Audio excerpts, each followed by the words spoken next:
Assalamualaikum warahmatullahi wabarakatuh. Bagaimana kabar kalian hari ini anak-anak? Alhamdulillah. Bu Awalin berharap kita semua dalam keadaan sehat walafiat, selalu dalam lindungan Allah Subhanahu wa Ta'ala. Pada kesempatan ini, Bu Awalin mau bercerita tentang kisah dari Khalifah Umar bin Khattab dan anak pejuang yang kelaparan. Sebelum Bu Awalin bercerita, Bu Awalin mau bertanya dulu kepada kalian, ada berapakah Khulafaur Rasyidin itu? Alhamdulillah, betul sekali, ada 4. Siapa saja mereka? Mereka adalah Abu Bakar As-Siddiq, Umar bin Khattab, Utsman bin Affan, dan Ali bin Abi Thalib.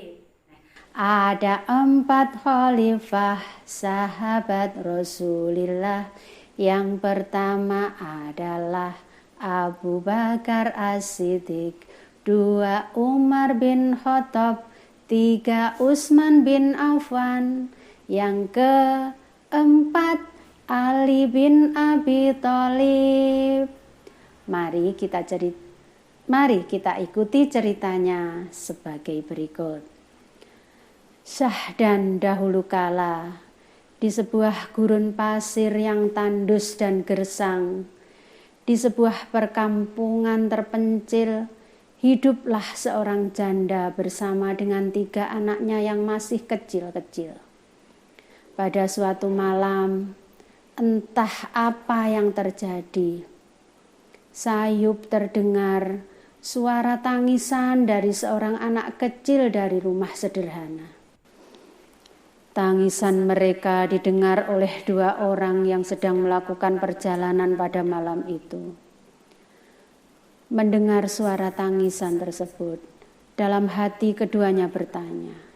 Maka mereka mempercepat langkah kakinya. Setelah semakin dekat dengan sebuah rumah, tampaklah seorang perempuan yang sedang duduk di depan tungku, sedang memasak sambil memangku anaknya yang masih kecil, sambil sesekali tangannya mengaduk isi periuk yang ada di depannya.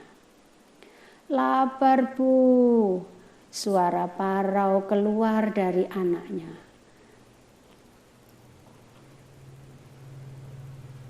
"Tunggulah nak, sebentar lagi masak," jawab ibunya. Melihat pemandangan itu, keduanya menghampiri rumah tersebut dan hendak melihat apa yang terjadi. Akhirnya mereka mengetuk pintu. "Assalamualaikum." "Waalaikumsalam. Siapakah Anda?" tanya perempuan itu. "Apabila engkau orang baik, maka masuklah. Akan tetapi apabila engkau hendak berbuat jahat, maka enyahlah dari rumah kami." Maka kedua laki-laki itu yang tidak lain adalah Khalifah Umar bin Khattab bersama dengan sahabatnya Aslan menjawab, "Kami orang baik. Bolehkah kami masuk?" "Masuklah Tuan," jawab perempuan tersebut. Setelah sampai di dalam rumah, Khalifah Umar bertanya, "Mengapa mereka menangis? Kelihatannya mereka lapar." "Iya Tuan, tapi makanan ini belum masak," jawab perempuan tersebut. "Apa sebenarnya yang kamu masak? Mengapa lama sekali?" kata Khalifah Umar sambil bangkit dari duduknya dan melihat isi periuk yang dimasak oleh perempuan tersebut. "Astaghfirullahaladzim, mengapa engkau memasak batu?" kata Khalifah Umar lirih supaya tidak didengar oleh anak dari perempuan itu. "Iya benar, saya memang memasak batu, karena kami sudah tidak punya bahan makanan. Ini hanya untuk menenangkan mereka, Tuan." Kemudian Khalifah Umar bertanya, "Mengapa kamu sendirian di sini bersama dengan anak-anakmu? Di mana ayah mereka?" Perempuan tersebut menjawab, ayah mereka gugur sebagai syuhada dalam perang Syria bersama dengan Khalifah Umar beberapa bulan yang lalu. Tinggallah kami berempat di pondok ini. Untuk menghidupi mereka, saya bekerja apa saja yang penting halal. Akan tetapi, sudah 3 hari ini saya tidak mendapat pekerjaan. Akhirnya, terjadilah apa yang Tuhan lihat ini. Mengapa ibu tidak melaporkan keadaan ibu ini kepada Khalifah Umar? Khalifah? Apakah Khalifah peduli dengan kami? Suami saya gugur sebagai syuhada untuk membela kesucian dan kebenaran Islam. Tetapi tidak sekalipun Khalifah melihat keadaan kami. Apalagi memberikan bantuan kepada kami. Sudahlah Tuan, kata perempuan tersebut. Kemudian laki-laki itu berkata, mungkin Khalifah tidak mengetahui keadaan kalian. Bukankah Khalifah sudah diberi mata dan telinga? Mengapa Khalifah tidak menggunakan karunia Allah itu untuk melihat rakyatnya seperti kami? Tahukah Tuan, Khalifah itu sudah kaya, sudah tidak kekurangan apapun. Untuk apa beliau melihat kami di kampung terpencil seperti ini? Mendengar kata-kata perempuan tersebut, tercabik-cabiklah hati dari Khalifah Umar. Betapa besar dosa yang harus ditanggungnya di hadapan Allah. Kemudian Khalifah Umar menoleh kepada anak-anak tersebut. Nampak mereka sudah mulai tidur. Raut wajah mereka masih menunggu masakan yang dimasak ibunya. Kemudian Khalifah Umar bangkit dan berkata, tunggulah, kami akan membawakan sedikit bahan makanan untukmu dan anakmu. Perempuan tersebut mengangguk sambil menyeka air mata yang sudah tidak mampu ditahannya lagi. Maka pergilah Khalifah Umar bersama dengan Aslan sahabatnya menuju ke rumah Khalifah Umar. Sesampai di rumah, maka diambillah sekarung gandum dan dibawa sendiri oleh Khalifah Umar. Dalam perjalanan, langkah Khalifah Umar dihentikan oleh seorang penjaga yang curiga. Malam-malam, ada orang yang sedang memikul gandum.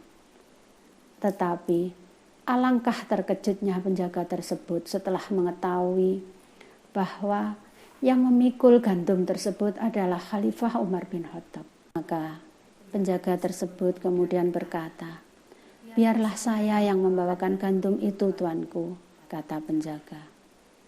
Sudahlah, ini urusan saya. Teruskan kamu berjaga, kata Khalifah Umar. Setelah sampai di rumah perempuan tersebut, Khalifah Umar dengan sigap memasakkan untuk mereka dengan tangannya sendiri. Bau harum masakan membuat anak-anak itu terbangun. Harum sekali, Bu, kata anak-anak pejuang itu. Khalifah Umar kemudian mengambilkan roti yang dibuatnya dan memberikannya kepada anak-anak tersebut. Sambil bercucuran air mata, perempuan tersebut berterima kasih. Tuan, Anda baik sekali. Seharusnya Andalah yang menjadi khalifah dan bukan Khalifah Umar yang tidak peduli kepada kami. Kemudian Khalifah Umar menjawab, baiklah Ibu, saya pamit dulu. Ini sedikit gandum buat persediaan makanan untuk kalian. Jangan lupa, besok pergilah ke Baitul Mal. Saya akan melaporkan keadaan ibu ini kepada Khalifah Umar. Esok harinya setelah sampai di Baitul Mal dan disambut sendiri oleh Khalifah Umar, barulah perempuan itu tahu bahwa orang yang telah menolongnya tadi malam tidak lain adalah Khalifah Umar. Dan barulah dia tahu betapa baik hati dan mulianya Khalifah Umar. Demikianlah kisah dari Khalifah Umar, pemimpin umat Islam yang baik hati dan anak pejuang yang kelaparan.